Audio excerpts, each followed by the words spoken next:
တက်တဲ့ကြားဖြန့်ကနည်းနည်းကျွန်တော်တို့မြောက်ရီမြို့ပြည်သူတွေတိမ့်ချီပြီးခံစားနေရအခက်အခဲကပုံများနေပါတယ်ကင်းပြည်နယ်သတင်းစာဆရာအတင်းကျွန်တော်တို့အဖွဲ့ဝင်တွေဖြစ်တယ်ဒီနေ့ကတော့ဒီမြောက်ရီတီဟောက်စ်မှာကျွန်တော်တို့တွေ့ဆုံကြတာလေးရတော့အကြောင်းလေးရှိတာပေါ့အဲ့လိုတွေ့ဆုံကြတဲ့အခါမှာကျွန်တော်တို့ကင်းပြည်နယ်သတင်းစာဆရာအတင်းအဖွဲ့ဝင်တွေလည်းပါတယ်ဥက္ကဋ္ဌလည်းပါတယ်နိုင်ကကြီးလည်းပါပါတယ်အဓိကပြောရင်တော့ကျွန်တော်တို့မြောက်ရီမြို့မှာလက်ရှိပြည်သူတွေခံစားနေရတဲ့ပတ်သက်ပြီးတော့မှပြောချင်တာလေးရှိတယ်ပေါ့သတင်းမီဒီယာဆိုတာလည်းပြည်သူကိုပြီးတော့မှပြည်သူကိုစားပြည်သူတွေဘယ်လိုခက်ခဲဖြစ်ပေါ်နေတယ်ဆိုတာကိုကျွန်တော်တို့ကဒီအစိုးရနဲ့ပြည်သူကြားမှာကျွန်တော်တို့ကပေါင်းဖူးနေတဲ့အဖွဲ့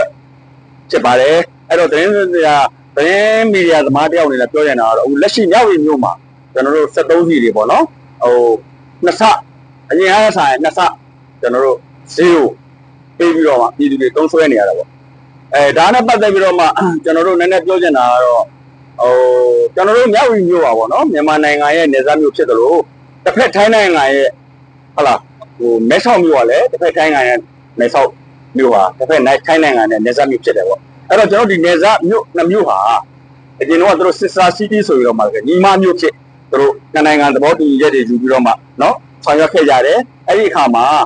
နိုင်ငံညီမမြို့ချင်းချစ်တင်နေအကြီးနိုင်ငံအကြီးအကဲတွေပေါ့ကျွန်တော်တို့ဒီမြောက်ရီမြို့အကြီးအကဲတွေတစ်ဖက်ထိုင်းနိုင်ငံမဲဆောက်မြို့အကြီးအကဲတွေဟာတကယ်ချစ်ရင်းနှီးစွာနဲ့ပေါ့နော်ပြည်သူတွေကအစတစ်ဖက်နိုင်ငံကိုတွားရောက်တယ်တစ်ဖက်နိုင်ငံကလည်းကျွန်တော်တို့မြောက်ရီမြို့ကဟာလာဒီလိုမြို့ချောင်းကုန်းတို့ကျွန်တော်တို့ဒီကြောက်လုံးကြီးဖျားတို့ကျွန်တော်ရှုံမြင့်ပြိုင်တို့မှာထိုင်းနိုင်ငံကပြည်သူတွေလည်းလာရောက်ပြီးလက်ပတ်နေကြတာတကယ်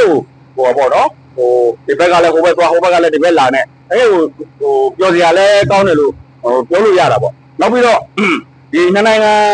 ံအကြီးအကဲတွေအနေနဲ့ကျွန်တော်တို့ကုန်စည်ပြပွဲတွေပူးတွဲကျင်းပကြတယ်။ထိုင်းကလည်းမြောက်ရီမြို့မှာလာရောက်ကျင်းပလို့မြောက်ရီမြို့လည်းထိုင်းကိုသွားရောက်ကျင်းပကြတယ်။အလားတူပဲကျွန်တော်တို့နိုင်ငံချစ်ကြည်ရေးဟလာဆက်ပြီးစီးပွဲတော်တွေနိုင်ငံချစ်ကြည်ရေးဘောလုံးပွဲတွေနော်ဒါမျိုးတွေကျင်းပတယ်နောက်နိုင်ငံလွယ်ကလုံးပွဲတော်တွေနောက်နိုင်ငံကြံကြရင်နိုင်ငံဟိုဘက်ဒီဘက်ကျွန်တော်တို့ပေါင်းပြီးတော့မှပြောဝက်ရှင်ပွဲတွေနော်ရေပက်ကြတာတွေတကယ်ကိုပြောစရာကောင်းတဲ့မြို့နှစ်မြို့ဖြစ်ခဲ့တာပေါ့။အဲ့လိုစီကားခဲ့တဲ့နိုင်ငံဒီညီမမြို့မှာတစ်ဖက်ပြည်သူတွေရောဟိုဘက်ပြည်သူတွေရောကိုလူဆက်ဆံပြီးတော့မှပြောစရာကောင်းတဲ့မျိုးနှမျိုးအခုအဲ့ဒါဘာဖြစ်သွားဆိုတော့အဲ့ဒီအစင်လာတွေမရှိတော့ဘူးမရှိတော့ဘူးအလားတူပဲကျွန်တော်တို့ဒီကြားဖြန့်ကိစ္စနဲ့ပတ်သက်ပြီးတော့တစ်ဖက်ထိုင်းနိုင်ငံကနေပြီးတော့မှကျွန်တော်တို့ဟုတ်လားစီရီ gas တွေနောက်တစ်ခါကျွန်တော်တို့ gas station နဲ့ပတ်သက်ဆိုလာတွေဘက်ထရီစသဖြင့်ပေါ့တေဝန်တင်သွင်းမှုကိုသူကပိတ်လိုက်တယ်အဲ့လိုပိတ်လိုက်တဲ့အခါကျတော့အဓိကတော့သူကကြားဖြန့်ကိုခေါင်းစဉ်တက်တာပေါ့နော်သို့တော်လည်းပဲကျွန်တော်တို့ပြည်သူတွေတော်တော်ခက်ခဲဖြစ်သွားတယ်အဲ့ဒါလို့တစ်ဖက်နိုင်ငံကကျွန်တော်တို့73စီတွေကိုပိတ်လိုက်တဲ့အချိန်မှာပြည်သူတွေကဒီဘက်နိုင်ငံ73စီဆိုင်နေအကုန်ပိတ်သွားပြီးတော့မှဟာလားတိုးကျိတ်တန်းစီပြီးတော့မှဟာလားဒပလဲရဖို့အတွက်ကိုကနေကုန်တောင်မှတန်းစီဝယ်ရတဲ့အဆင့်ကိုရောက်သွားတယ်အဲ့ဒီအဆင့်ကနေကျွန်တော်အခု3လကြာမြင့်လာတဲ့အချိန်မှာကျွန်တော်တို့73စီဆိုင်တွေကမြောက်ရီမြို့တွေ73စီဆိုင်ကြီးတွေပြန်ဖွင့်ပြီးတော့မှကျွန်တော်တို့ဒီအောက်မြန်မာပြည်ကနေတော့မှစီတွေကိုသူတို့တည်ယူပြီးတော့ပြန်လဲရောင်းချကြတာပေါ့သို့တော်လည်းပဲကျွန်တော်တို့ပြည်သူတွေကဘာဖြစ်နေလဲဆိုတော့ဘာတွေခံစားနေရလဲဆိုတော့ဒီ73စီတွေဟာအရင်က1လီတာကို3000ဝန်းကျင်ရတယ်အခု1လီတာကို6000ဝန်းကျင်ဈေးနှစ်ဆမြင့်ပြီးတော့မှကျွန်တော်တို့ဝယ်ယူသုံးစွဲနေရတဲ့အခါပြည်သူရဲ့တော်တော်ဒုက္ခရောက်ကြတယ်ပေါ့ဒါကိုကျွန်တော်တို့မြောက်ရီကုန်သည်များတင်ဥက္ကဋ္ဌတို့ကျွန်တော်တို့မြောက်ရီမြို့နယ်ခရိုင်စီမံဥက္ကဋ္ဌတို့ကလည်းတစ်ဖက်ထိုင်းနိုင်ငံကိုစာရီပို့ထားတယ်လို့လည်းကျွန်တော်တို့ကြားသိရတယ်ပေါ့တိုးတော်လည်းပဲတစ်ဖက်ထိုင်းနိုင်ငံကနေတော့မှကျွန်တော်တို့ပြည်သူတွေအတွက်စီရီတရားဝင်ပြန်လဲတင်သွင်းလာတာမရှိဘူးအဲ့တော့ပြောချင်တာကကျွန်တော်တို့မြောက်ရီမြို့နဲ့တစ်ဖက်နိုင်ငံမဲဆောက်မြို့နော်မြန်မာနိုင်ငံနဲ့ထိုင်းနိုင်ငံနယ်စပ်ချင်းမြို့နှစ်မြို့ဟာကျွန်တော်ဆိုတော့တင်ပြခဲ့သလိုတကယ်ညီမမျိုးဖြစ်ခဲ့ပြီးတော့မှချစ်ချစ်ရင်းနှီးစွာနေလာခဲ့တဲ့ကျွန်တော်တို့မြောက်ရီနဲ့မဲဆောက်မြို့ပြည်သူတွေကိုအခုလက်ရှိထိုင်းနိုင်ငံကိုတာဝန်ယူထားတဲ့ဝန်ကြီးချုပ်နော်ထိုင်းဝန်ကြီးချုပ်ထိုင်းအစိုးရအနေနဲ့ကျွန်တော်တို့ဒီပြည်သူတွေရဲ့နော်အခက်ခဲကိုပြန်ပြီးတော့မှဟလာလစ်လျူရှုမထားပဲနဲ့နော်အခုကြားဖြန့်ခေါင်းစဉ်တက်ပေးမယ်လေအခုကြားဖြန့်နဲ့ပတ်သက်လို့ကျွန်တော်တို့သိရတဲ့လောက်ကဒီရက်ကနော်ကျွန်တော်နေရှားဆောင်တက်ကတာဝန်ရှိသူတွေကလည်းသက်ဆိုင်ရာနိုင်ငံတွေတန်ရုံးနေနဲ့ချစ်ဆက်ပြီးတော့မှဒီဘက်ထိုင်းနိုင်ငံကိုကျွန်တော်တို့ဒီကြားဖြန့်နဲ့ပတ်သက်တဲ့လူတွေကိုပြန်လွှဲပေးနေတာဟာကျွန်တော်တို့သိရတဲ့လောက်8000နော်ဝန်းကျင်ရှိသွားပါပြီဒီချက်တွေတကယ်အလုပ်လုပ်ပါတယ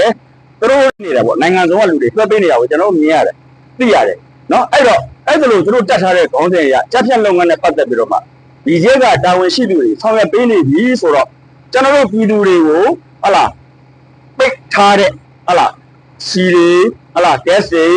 ဟုတ်လားဒါတွေကိုရောက်နေပြည်သူတွေရဲ့ခံစားနေရတဲ့အခက်အခဲတွေကိုညှတာပြီးတော့မှပြန်လွှဲသိပြီဖြစ်ကြောင်းပြန်ပြီးတော့မှပိတ်ပင်ထားတဲ့စီတွေကိုနော်ပြန်ပြီးတော့မှတင်သွင်းစီစဉ်ပြီးလို့ကျွန်တော်တို့ဒီနေရာနေထိုင်းအစိုးရကိုနော်ကျွန်တော်တို့ဒီနေရာနေကျွန်တော်တို့အကြံပြုချင်ပါတယ်နော်သူတို့တတ်ထားတဲ့ခေါင်းစဉ်ရကြားဖြန့်တွေကိုတရားဝင်ဒီချက်တွေကပို့ဆောင်ပေးနေပြီဖြစ်တဲ့အတွက်နော်ဒါမှမလို့သူတို့ခေါင်းစဉ်တတ်တဲ့ကြားဖြန့်ခံရတာခေါင်းစဉ်တတ်တဲ့ကြားဖြန့်ကနည်းနည်းကျွန်တော်တို့မြောက်ရီမြို့ပြည်သူတွေတိမ့်ချီပြီးခံစားနေရတဲ့အခက်အခဲပုံများနေပါတယ်ဒါမှမလို့ထိုင်းနိုင်ငံဝန်ကြီးချုပ်ဒေတုံတန်ရှင်တော်အနေနဲ့မြောက်ရီပြည်သူတွေရဲ့ခံစားနေတာကိုဟုတ်လားလစ်လျူရှုမထားပဲနဲ့နော်အရင်လိုပြန်ပြီးတော့မှစစ်စာစီတီညီမမြို့တော်လို့နှစ်ဖက်ချစ်ကြည်ရင်းနှီးစာနဲ့တိတ်ထားတဲ့စီရီဂက်စ်တွေကိုပြန်လွတ်ပေးပါလို့ဒီနေရာနေကျွန်တော်တို့ကအကြံပြုကြပါတယ်အလားတူပဲကျွန်တော်တို့အောက်မြန်မာပြည်ကစီရီကိုတည်ယူပြီးတော့မှရောင်းချနေတဲ့အတွက်နော်ကျွန်တော်တို့အကြောင်းမျိုးကြောင့်ပုံစံနှုံးတွေဟလာတက်သလိုလမ်းမှာပေးရကားတာတွေများလို့ဟလာကျွန်တော်တို့စီစည်းတွေကမြင့်တက်ပြီးတော့မှကျွန်တော်တို့ပြည်သူတွေကစီစည်းကိုအရင်ထက်နှစ်ဆနော်ပုံမှုပြီးတော့ဝယ်ယူသုံးစွဲနေရတဲ့အတွက်ကရင်ပြည်နယ်အစိုးရအနေနဲ့ကလည်းကျွန်တော်တို့ရောက်ပြီးပြည်သူတွေပေါ်မှာနော်ငဲ့ညာတဲ့အနေနဲ့တက်တာတဲ့စီစည်းနှုံးတွေကိုနော်ကရင်ပြည်နယ်အစိုးရဖွဲ့ရတာဝန်ရှိပုဂ္ဂိုလ်များကိုနော်ကျွန်တော်တို့တက်တာတဲ့ဈေးနှုန်းနဲ့ဖြန့်ဖြူးပေးစေခြင်းကြောင့်ကျွန်တော်တို့ဒီနေရာကနေနော်ကရင်ပြည်နယ်အစိုးရဖွဲ့ရတာဝန်ရှိသူများကိုလည်းအကြံပြုခြင်းပါတယ်ဒါမှသာလျှင်နော်ကျွန်တော်တို့ပြည်သူတွေနော်စီရီပိုင်းသုံးဆွဲတဲ့အခါမှာဝယ်ယူသုံးဆွဲတဲ့အခါမှာ